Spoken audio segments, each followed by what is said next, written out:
Guys, this is Sandeep Singh और आज हम बात करने वाले हैं हार्ले डेविडसन के बारे में। हार्ले डेविडसन जो ब्रांड था, अमेरिकन ब्रांड, वो इंडिया से एग्ज़िट क्यों किया। तो मैं आपको बताना चाहूँगा कि हार्ले डेविडसन ने जो 2010 में इंडिया में आया था, उसके बाद 2014 में उन्होंने उनका प्लांट सेटअप किया था हरियाणा में, बवाल में, जहाँ की वो कुछ बाइक्स बनाते थे पूरी तरह, जैसे Harley Davidson street 750, street rod 750। बाकी बाइक्स वो सब इंपोर्ट करते थे, जो कि कम्प्लीटली बिल्ड यूनिट होती थी। इंडिया में उन्होंने आने से पहले पहली बात तो रिसर्च नहीं की कि कैसी बाइक इंडियंस को पसंद है। उसके बाद वो वही चीज़ देते गए, जैसे कि आजकल LED स्क्रीन आ रही है हमें उसमें मीटर में देखने को, और वो पहले से ही ट्रेडिशनल मीटर देते गए, जो कि उनका नॉर्मल वाला रहता है, एनालॉग वाला, वही देते गए।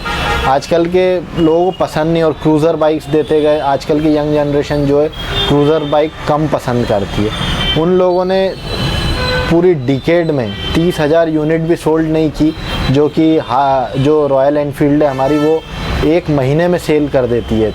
इतना भी सेल नहीं कर पाए वो। जैसे कि मैं आपको बताना चाहूँगा, मैकडी थे और KFC जो थे, वो इंडिया में आने से पहले या फिर इंडिया में आ भी चुके थे जब वो, तो उन्हें प्रॉफिट नहीं दिख रहा था, तो उन्होंने भी चेंजेस किए थे।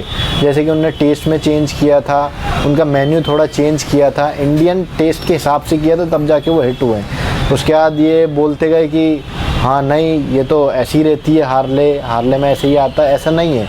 इंडियन मार्केट ऐसा नहीं है कि पुअर है, वो सब तरह की बाइक्स खरीद सकते हैं। इंडिया में TVS XL भी बिकती है, इंडिया में होंडा की गोल्ड विंग भी बिकती है, और इंडिया में ट्रायम्फ रॉकेट भी बिकती है, जो कि बहुत महंगी बाइक है, और सस्ती बाइक भी बिकती है। तो इंडियन मार्केट जो है कोई पुअर नहीं है, पर उन्हें फीचर्स चाहिए होते हैं। उसके बाद उन्हें उस वैल्यू फॉर मनी होनी चाहिए। एक तो जो इनकी हार्ले डेविडसन स्ट्रीट 750 और रॉड आई थी, वो करीब 4-5 लाख से शुरू हुई थी एक्स शोरूम, जो कि 6-7 लाख तक जाती थी।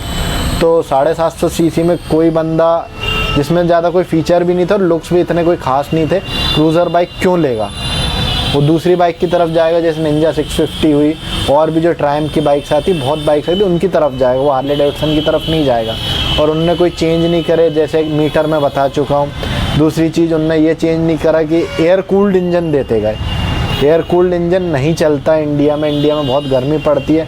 अमेरिका की बात अलग है, अमेरिका में वेदर थोड़ा कोल्ड रहता है, इंडिया में वेदर हॉट रहता है, तो एयर कूल्ड इंजन बहुत जल्दी गर्म होता है इतनी हैवी बाइक्स में।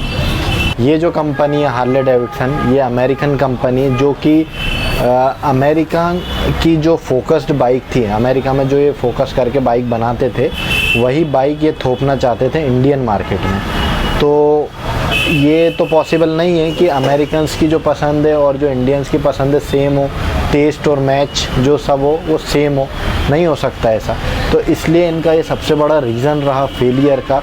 उसके बाद ये प्रॉफिट जनरेट नहीं कर पाए, इनकी बाइक सेल नहीं हुई ज़्यादा, और ये चुपचाप से एग्ज़िट करके इंडिया से चले गए। हार्ले वाले बोलते रहेगा कि ये तो हार्ले है, ऐसे ही रहता है, इसमें फ्यूल मीटर नहीं रहता है, ऐसे ही ट्रेडिशनल मीटर आता है, पर ऐसा नहीं होता है। आपको टाइम के साथ चेंज होना पड़ता है। टाइम के साथ आप चेंज नहीं होंगे तो पब्लिक आपको एक्सेप्ट नहीं करेगी।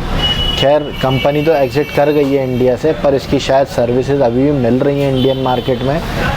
मुझे इतना पता नहीं है इसके बारे में, आप कमेंट्स में बताइएगा अगर इसकी सर्विसेज सही से मिल रही हैं या नहीं मिल रही हैं। और भी बेहतर कंटेंट के लिए आप मेरे चैनल को सब्सक्राइब करिए please. Thank you so much.